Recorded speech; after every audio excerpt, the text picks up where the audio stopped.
Você consegue ficar de ponta cabeça na beira do abismo e dar um sorriso para a gente tirar uma fotografia? Você consegue ficar sentado e colocar o seu calcanhar atrás da nuca e ainda fazer um mudra como se você estivesse em meditação? Você acha que tem força suficiente? Flexibilidade suficiente? Você é vegetariano? Você é mais ou menos um místico? Afinal, o que é preciso para praticar yoga? Nós vamos falar sobre alguns mitos do yoga e vamos ver se você tem os requisitos para praticar, caso você queira.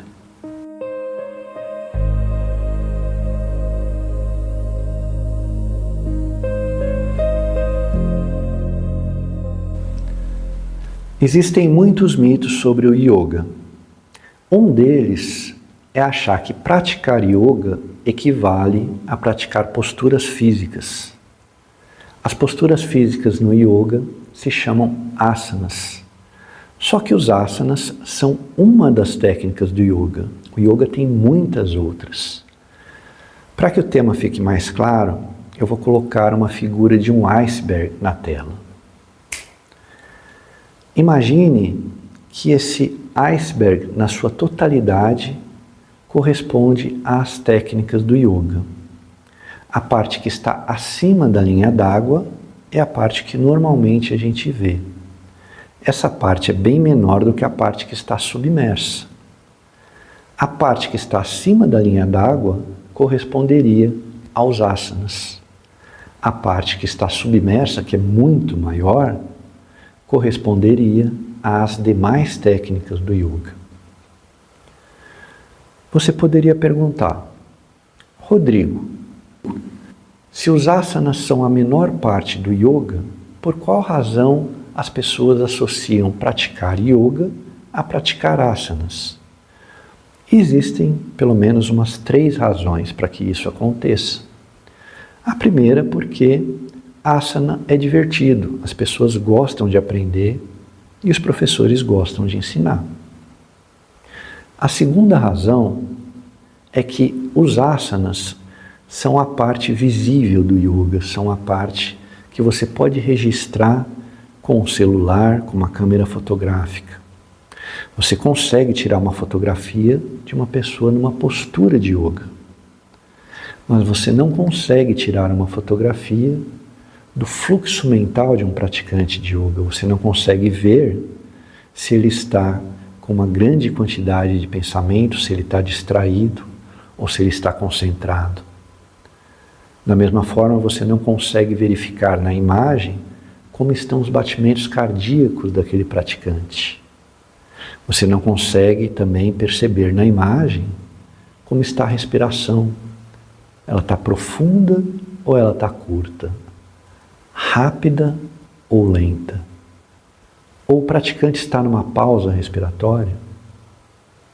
Você também não consegue registrar numa fotografia qual é o nível de fidelidade que o praticante tem aos preceitos éticos do yoga, que são tão ou mais importantes quanto as demais técnicas para se atingir a proposta final do yoga: a aquietação da mente, percepção da realidade, estabilidade num estado de paz e, por consequência, felicidade.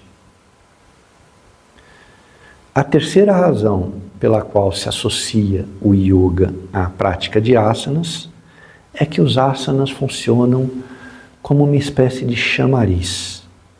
É como a isca para fisgar o peixe. As pessoas veem determinadas posturas e acham bonitas, podem se achar desafiadas a conquistar aquelas posturas.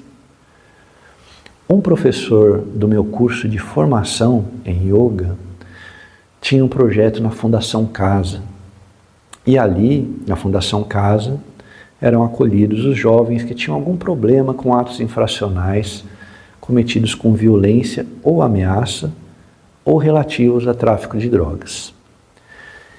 E o projeto do professor era ensinar yoga para esses jovens, porque acreditava, com razão, que o yoga poderia fazer bem a eles.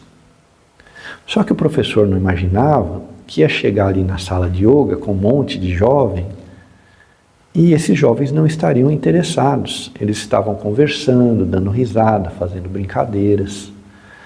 E aí o professor pensou: o que eu posso fazer para atrair a atenção desses jovens e começar a ensinar yoga para eles? E aí veio a grande ideia. O professor decidiu ficar de ponta cabeça. Aí o professor ficou de ponta cabeça, numa postura que se chama Shirshasana, e aí os alunos, os jovens da Fundação Casa, começaram a olhar: olha o professor está de ponta cabeça, que bacana, eu quero aprender também, vamos falar com ele. E aí o professor, usando a estratégia da postura física, conseguiu atrair a atenção dos jovens. Só que essa estratégia não funciona apenas ali na Fundação Casa, não funciona apenas com os jovens, funciona com todo mundo. E por essa razão, os asanas são usados, às vezes asanas com até uma certa dificuldade, são usados para atrair a atenção das pessoas. As pessoas vão falar: puxa, que legal, que bonito, eu quero aprender a fazer também. Então essa seria a terceira razão de associação das posturas físicas, como se elas fossem sinônimo do yoga. Então falamos de um primeiro mito. Vamos agora começar a falar do segundo. O segundo mito é achar que o yoga é difícil. Na verdade, o yoga é bem simples e não sou eu que estou dizendo. Eu também afirmo isso. Mas tem uma monja budista chamada Jetsuma Tenzin Palmo. Ela dedicou 12 anos da vida dela às técnicas de meditação numa caverna no Himalaia. Então ela é uma autoridade para falar de yoga e de meditação. Num livro que ela escreveu, intitulado No Coração da Vida, tem um trecho em que ela diz: nossos yogis mais avançados afirmam que a prática é muito, muito simples. A palavra muito foi usada 2 vezes, é exatamente assim que está no livro, porque, evidentemente, ela quis dar uma ênfase nesta simplicidade, nesta facilidade. E logo após ela também fala o seguinte: as pessoas em geral não costumam dar valor àquilo que é muito simples. Se é muito fácil, se é muito acessível, as pessoas acham que aquilo não vai produzir um efeito legal. As pessoas tendem a acreditar naquilo que é mais complicado, naquilo que é mais caro, naquilo que é mais sofisticado. E para falar um pouquinho disso, eu vou lembrar um autor alemão chamado Hermann Hesse. É um exímio escritor, ganhou inclusive o Nobel de Literatura, e ele escreveu um livro intitulado O Jogo das Contas de Vidro. Nesse livro tem um trecho que diz o seguinte: do sábio ao charlatão, do sacerdote ao malandro, do irmão que presta auxílio ao vagabundo parasita, existe apenas um passo de distância. E o povo, afinal, prefere pagar a um trapaceiro e deixar-se explorar por um propagandista de feira a aceitar de graça um auxílio altruísta. Esse é um trecho que vale uma reflexão.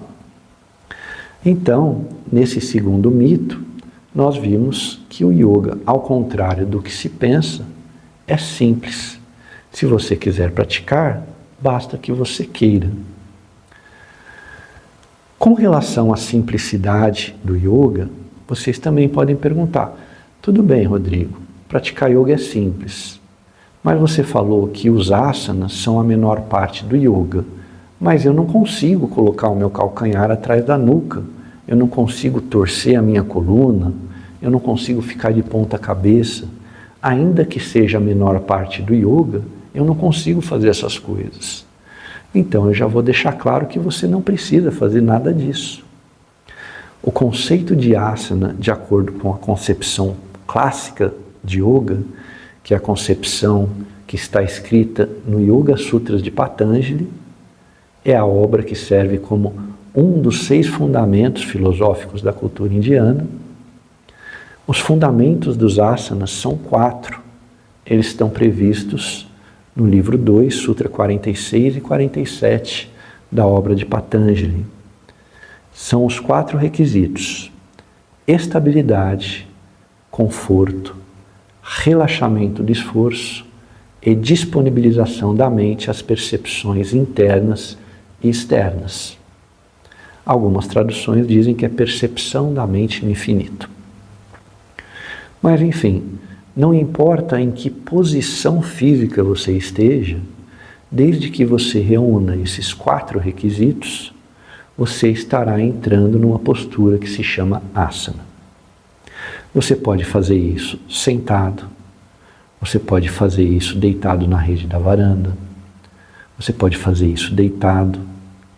Se você conseguir fazer de ponta cabeça e reunir os 4 elementos, você estará em asana de ponta cabeça. E o legal é que pessoas que têm problemas físicos podem praticar tranquilamente, porque o asana não exige nada mais do que isso: estabilidade, conforto, relaxamento de esforço e disponibilização da mente às percepções.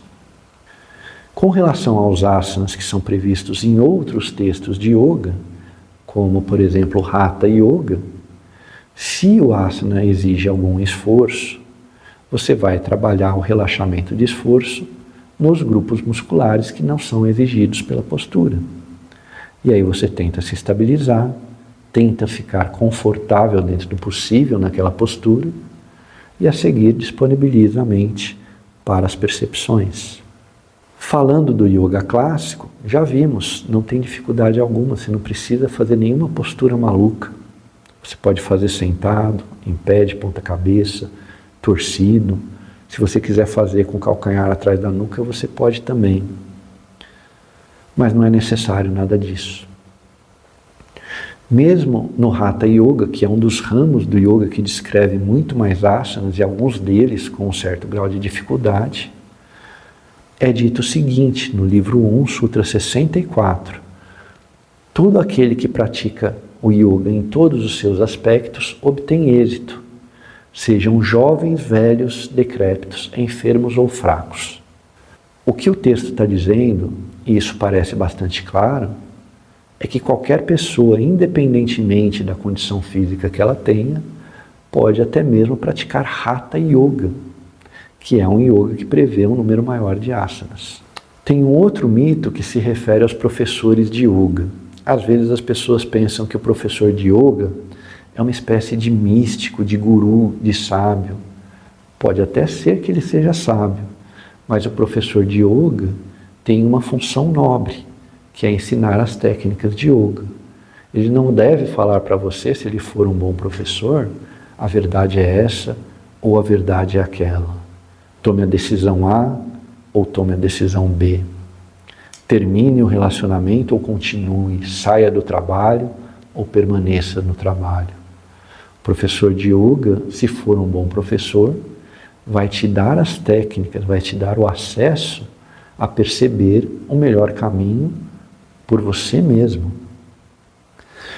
Nesse sentido, é a lição do professor Garotti, um professor bastante respeitado, que escreveu o livro Técnicas de Yoga. No final do 3º capítulo, o professor Garotti fala que o yoga propõe meios e expedientes para que o praticante encontre as próprias respostas. Tem um pensador indiano chamado Krishnamurti, que escreveu o livro Aos Pés do Mestre. Nesse livro tem um tópico que se chama Nada de Obediência Cega, e está escrito mais ou menos assim: é melhor cometer um erro usando o próprio discernimento do que nos obedecer cegamente. Não seguireis nem a vossa vontade, nem a nossa. Então o professor de yoga, ele não quer que você obedeça cegamente. Ele quer que você aprenda as técnicas, porque aí, usando as técnicas, você vai ter as respostas por você mesma. Isso é muito bonito e eu acho que é uma das magias, uma das melhores qualidades do yoga, o que significa também que não existe colisão entre suas crenças pessoais, suas filosofias, sua religião, com as técnicas do yoga. Não importa qual seja a sua religião, filosofia ou crença, você pode praticar o yoga, porque o que ele propõe é inofensivo, mas muito poderoso. Ele te dá técnicas para que você encontre as respostas por si mesmo. Esses são alguns dos mitos do yoga. E eu espero que, como resumo do vídeo, tenha ficado bastante claro que se você quiser praticar, você pode, basta ter vontade. Não é necessário nenhum requisito físico, independentemente de qual seja a sua condição física, você viu que dá para praticar o yoga até mesmo deitado. Então, se você tiver vontade, os resultados do yoga estão à sua disposição.